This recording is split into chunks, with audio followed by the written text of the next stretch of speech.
Hello future CS, welcome back to my channel again. Your one-stop guide for everything related to CA exams. So if you are new here, I am Pooja, a chartered accountant, and I have an experience of working for Ernst & Young and KPMG, and I help CA aspirants like you succeed with practical tips, strategies and support. So today's video is super important. We are going to talk about common mistakes CA Foundation students make in accounting subject. And more importantly, we'll discuss how you can avoid these mistakes.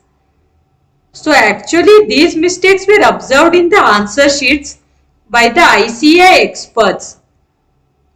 And they could be costing you your precious marks.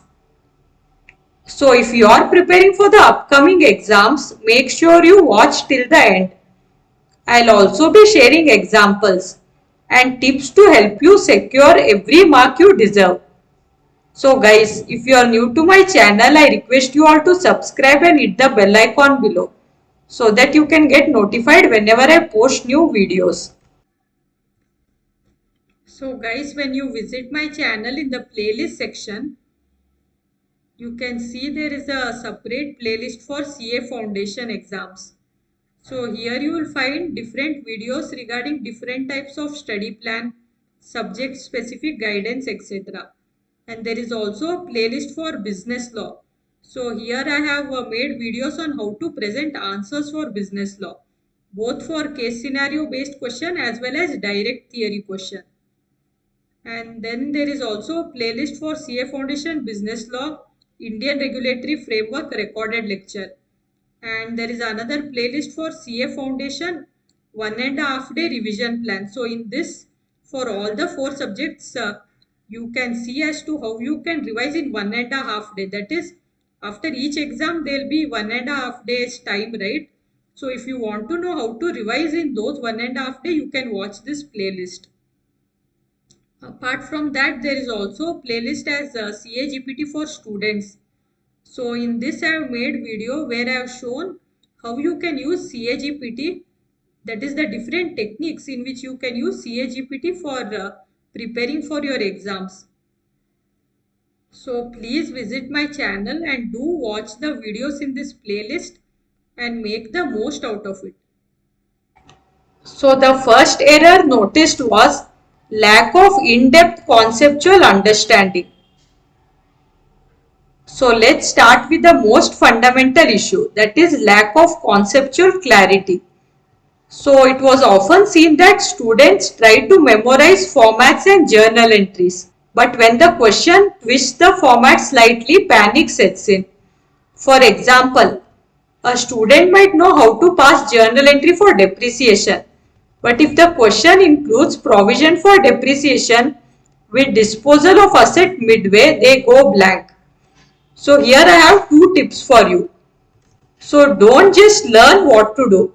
Understand why you are doing it. For every topic, ask yourself, what is the principle behind this? Why is this treatment used? Do not just do rote learning. Another tip is practice conceptual questions from ICAI study materials, RTP, mock test papers, model test papers and also past papers as well. And also one important thing is don't ignore theory question, because most of the time it was seen that students ignore theory questions. Though accounting is mostly a practical subject, it is very important to go through the theory part as well, because in the theory part it will explain about the conceptual understanding. So if you want to gain the conceptual understanding, it is very important to go through the theory part as well for accounting subject. If you study the theory part and if you are clear about your concept, then you will be able to solve any type of practical question. Even if the question is twisted also, you will be able to attempt it if your conceptual understanding is strong. The next mistake noticed was wrong carry forward of amounts. So this was one of the most common and most costly mistakes which most of the students are committing. So mostly it is seen that wrong amounts are carried forward from one page to another and the entire solution collapses. Or in case you are computing any figure from the calculator, but while noting down the figure from your calculator to the answer sheet, you note down the wrong figure and you use this wrong figure in your further calculation. Hence the entire answer becomes wrong. Or if you are carrying forward the amount from one account to another account, that time also you have to be very careful. If you carry forward the wrong amount, that time also the answer will go wrong. Suppose if you prepare income statement and whatever profit is there for the year, when you carry forward this profit into your reserves and surplus in the balance sheet, if you carry forward wrong amount, then the entire calculation goes wrong and your balance sheet will not be tallying in that case. And another example in this situation will be, let's say you are solving a problem relating to depreciation using straight line method. So suppose a machinery was purchased for rupees 60,000 and the depreciation is rupees 20,000 per year. And in the first year we calculate the depreciation correctly.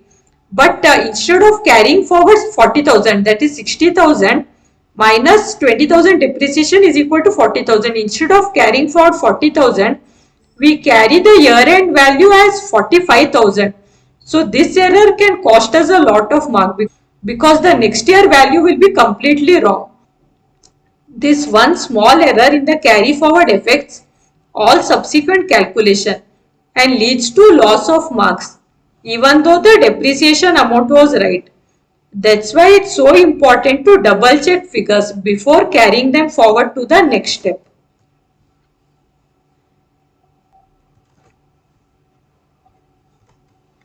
So here a tip to be followed is always double check the totals before turning the pages. Draw a bold double line to show your page ending and clearly label carry forward amount. And also while noting down the amounts from calculator, be very careful that you are noting down the right amount. The next error noticed by the examiners was skipping parts of the question. So this happens more often than we think. So suppose a question has 3 subparts, but a student just answers the first 2 subparts and misses the third one. In this case, the marks are lost simply because the student didn't read the entire question. So for example, a question might be relating to draft journal entry as well as ledger posting and also preparing a trial balance. But if a student just writes down the journal entry but misses ledger posting and trial balance preparation, the student might lose out mark on these steps. So it is very important to go through the question very thoroughly. So the tip here is, when you are reading the question at that time itself, underline or highlight the key parts of the question. And also before you start answering the question, quickly count as to how many tasks or how many sub-questions the main question is asking. So you can highlight this beforehand itself and then only you can start writing the answer, so that you do not miss out on answering any part of the question. The next commonly noticed error was missing working notes. This is also very important mistake, that is not showing the working notes. So basically the examiners need to see how you got to the answer. So showing working notes clearly as a part of your answer is very important. For example, in the valuation of goodwill using average profits, if you just write goodwill is equal to rupees 80,000 without showing the average profit calculation, you will lose marks. Because marks are there for each of the step. It's not like just for the final answer you will get marks. Marks is there for each step by step working, you will be getting marks. So even if it seems obvious, write down the workings because step by step marks are allotted. So as I told just now, marks are not just allotted for the final answer but for the entire process. So it is very important to clearly write the working notes.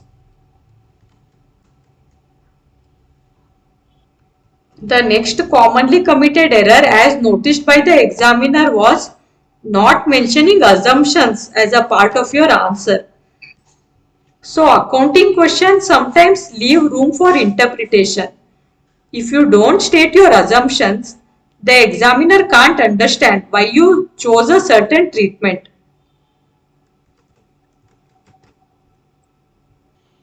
So suppose if there is any ambiguity in the question which requires you to make an assumption, it is very important that you write this assumption very clearly in your answer.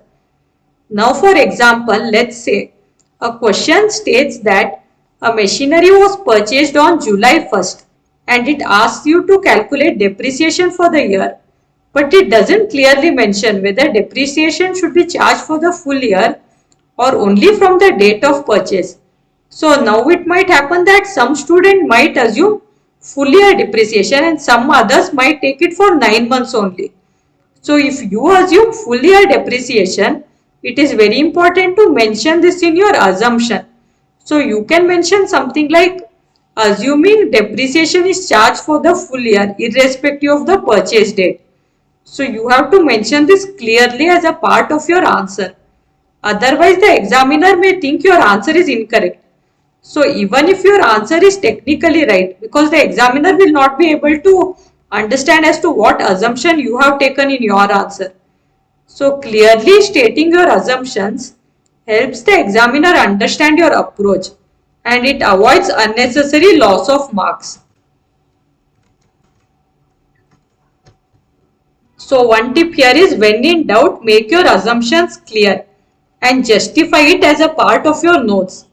So this can save you from unnecessary loss of mark.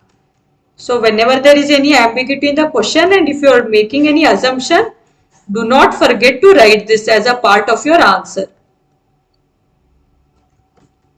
So the next commonly committed error was getting confused by the twist in the question. So as we all are aware, ICI loves putting twists into our exams to test our clarity. So many of us panic when a simple question has an unusual element. So it is very important that we read the question very carefully because sometimes it might happen that when we are reading the question we feel that oh this is similar to the question in the study material, but definitely there will be some twist in that question. At least one point will be there which will be different from what is there in the study material, and that itself will be the twist depending on which we should be solving the question. So that one point itself is enough for the panic mode to set in. So for example, if we are solving a question relating to say bank reconciliation and there is a entry saying as a check of rupees 5,000 was received and deposited into the bank, but it was not credited by the bank till the end of the month. So here's the twist here. So many of us might read the word not credited and wrongly assume that the check was not deposited at all. So here the twist is the check was received and deposited into the bank, but it was not credited. So in case we read the word not credited and wrongly assume that the check was not deposited at all, we might not include it in our reconciliation. But actually that check was deposited by the business. Only the bank has not cleared it yet. So it must be added to the cash book balance to match the passbook. So this small misunderstanding leads to a completely wrong answer. So one important tip here is read the question carefully and slow down when you see something unusual. Even if you feel that the question is similar to the question in the study material, read the question carefully with open mind because there will be some point which is different from what is there in the study material. So read the question again, write the assumptions carefully and think before you start solving. In BRS especially, ask yourself whose action is pending, whether the action is pending from the bank side or whether it is pending from our side. So read the question carefully and interpret it from the correct point of view.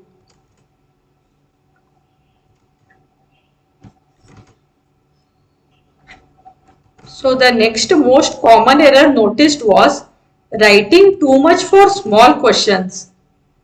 So some students go into the overwriting mode for 2 marks question, that is writing full pages of answers, explanation, examples, etc. So this wastes time and affects performance on longer question. So for example, so if there is a 2 mark question as to what is double entry system, and in case we go on writing pages together on the history of double entry system, this will lead to wastage of time. And then when we go to longer questions like preparation of a balance sheet, income statement, preparation of partner account, etc., we might not have time to write those answers. So it is very important to write the answer in commensuration with the marks allotted to the question. So the tip here is match the depth of your answers to the marks allotted. So if the question is for 2 marks, you can give 2 crisp and concise points. And for 6 mark question, you can go deeper with explanation, example, and maybe a format if required. So that wraps up our deep dive into the most common mistakes students make in the CA Foundation accounting exam. So let's quickly have a recap. So focus on the conceptual clarity. Don't do rote learning. Be very careful to understand the concepts clearly, so that if any like out of the blue questions are asked, or if any twisted questions are asked, you will be easily able to attempt these questions as your concepts will be strong. Next point is carry forward amounts carefully. That is, be careful while carrying forward the amount from one page to another page, from one account to another account, and also while noting down the amounts from the calculator. The third point is read the question fully and carefully. So read as to how many sub questions are asked in the question and ensure you answer all the sub parts of the question. Next point is write the working notes clearly. As points are allotted for each step, it is very important to write all the steps. The next point is mention your assumptions clearly. If there is any ambiguity in the question which requires you to make assumptions, write those assumptions clearly as a part of your answer.